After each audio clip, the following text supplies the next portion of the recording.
Asia, Shasha, Elisa Doda. Nukena mufire ni Shasha, nuke mufire ni Shasha. Mbaragina boto, wankona nukone ulalola kata. Unesha solo meikara, mchugunu mbora meika. Natiki, Wan, Dolo, et rien n'a balai, maman ne l'a pas vu, non, non, non. Bouboukanesso, Boubouna Bouboukanesso. Quand tu n'es pas là, mon bébé, je ne vis pas. Oh, quand tu n'es pas là. Aujourd'hui, nous sommes donc chez DJ Lys, notre DJ qui a accepté justement de nous inviter dans son studio à la cuisine pour voir un peu comment est-ce que ça se fait.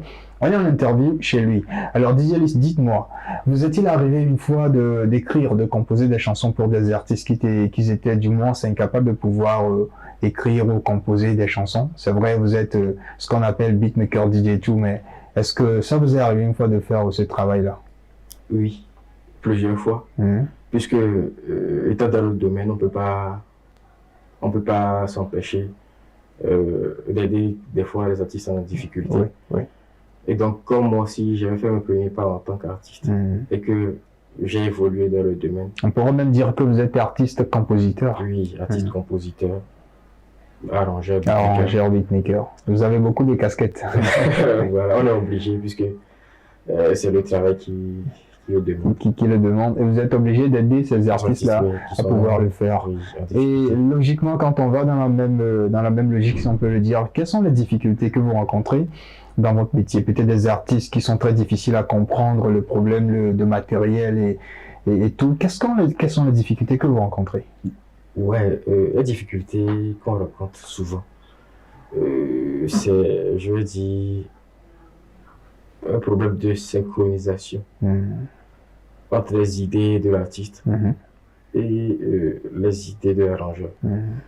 Puisque l'artiste vient peut-être avec son morceau. Et donc, il a une mélodie en tête, il a des vibes qui devrait dégager. Il y a des idées qu'il veut dégager. Mais en même temps, il y a vous, ou bien l'ensemble qui est au studio, qui a peut-être une idée qui est beaucoup mieux. Ou je vais dire une idée qui est complémentaire à l'idée de l'artiste. Le problème se pose là où il faut maintenant concilier les deux. Concilier les deux pour que ça fasse un. Il y a certains artistes qui veulent que genre leurs idées soient à 100% sur le morceau. Alors que des fois, il y a des idées qui ne passent pas. Donc il faut des fois évoluer dans un autre sens plutôt que dans le sens de l'artiste. Et ce qui cause peut-être une frustration chez l'artiste. Et donc quand ça cause la frustration, l'artiste va peut-être il ne sera pas à l'aise, il ne sera pas contenté du travail que vous avez fait. Par rapport à ce que vous êtes en train de dire. Il y a ça. Sinon, après ça, je peux dire que les artistes de nos jours sont beaucoup plus attentifs. Parce que ils se disent qu'en venant au studio, ils vont recevoir de l'aide de l'arrangeur qui est en train de travailler avec eux. Donc, ça se passe beaucoup plus facilement. D'accord. C'est le seul problème que je peux dire que je peux avoir avec les artistes.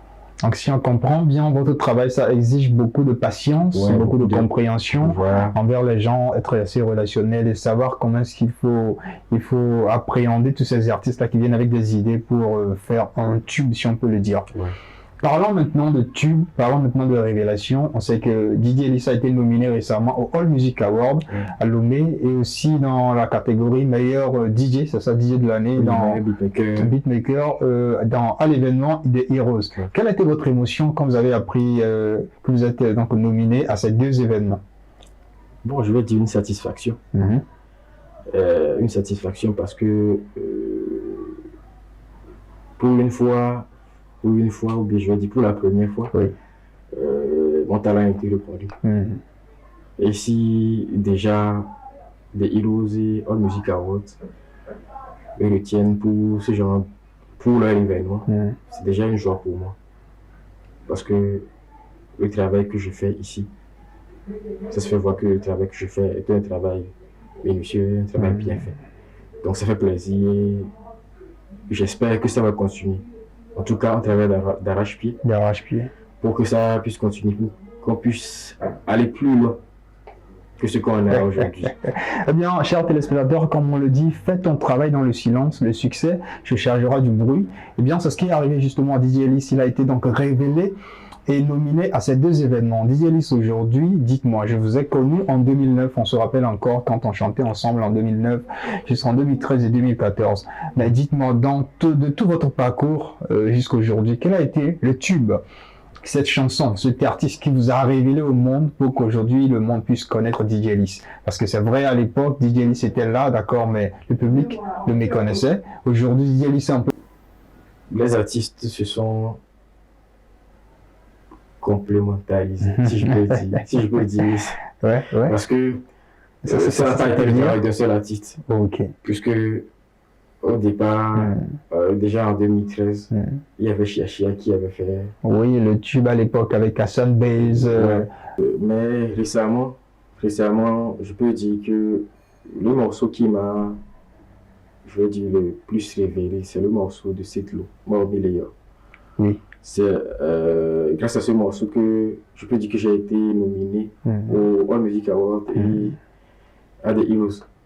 Donc, je veux dire que tout est parti de là. Mais un peu bien avant, il y avait aussi Snowflakes. Dans le titre Zango, qui était sorti un peu avant ce titre-là. Quelques semaines de différence, je crois. Oui, il y avait juste quelques semaines, un mois de différence entre les deux morceaux. Donc, je crois que c'est de là que c'est parti. Mobile a fait le travail. Et aujourd'hui, bon, je crois que ça continue. J'aimerais bien que tu imites un peu la signature qu'on entend un peu dans les chansons et tout. Vous allez l'écouter tout à l'heure. Il y a une imitation Derrick Juice Record. Comment est-ce que ça se... J'aimerais que tu imites un peu l'appellation. Ouais, c'est Derrick Juice Music. Voilà, Derrick Juice Music. Eh bien, chers téléspectateurs, c'est la signature de ce studio, de cette cuisine de DJ Ellis. Si tu vas me poser.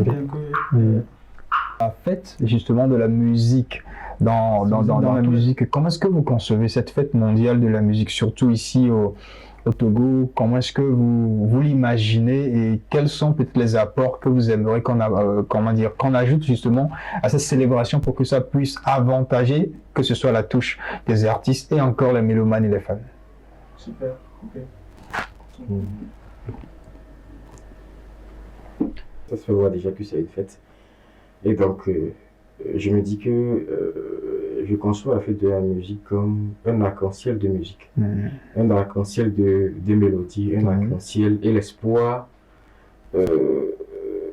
d'une amélioration ou bien d'un lendemain beaucoup plus radieux pour la musique. Donc, c'est déjà une grande fête, puisque on se dit que c'est d'abord le domaine dans lequel on est. Ça fait la promotion de la musique. Ça fait la joie de la musique, ça fait une ambiance où tout mélomane, tout amateur de musique. Et s'il fallait apporter une pierre de touche à cette célébration en tant que DJ aujourd'hui, Ellis, qu'est-ce que vous apporterez à cette fête, à cette célébration? Ouais, ça serait... de production, par exemple, des samples, un collectif, oui, qu'est-ce que ça serait? Normalement, en tant que beatmaker, ou en tant qu'arrangeur, je crois que chacun se doit de donner ce qu'il a. Par exemple, moi, je suis un arrangeur beatmaker, donc déjà avec mes beats et mes compositions, je veux dire, ça permet aussi à mon art de se faire valoir. Puisque la musique est scindée en deux. Il y a la partie artiste sur scène et il y a la partie beatmaker au studio. Donc la partie beatmaker au studio est une partie qui est des fois dans l'ombre.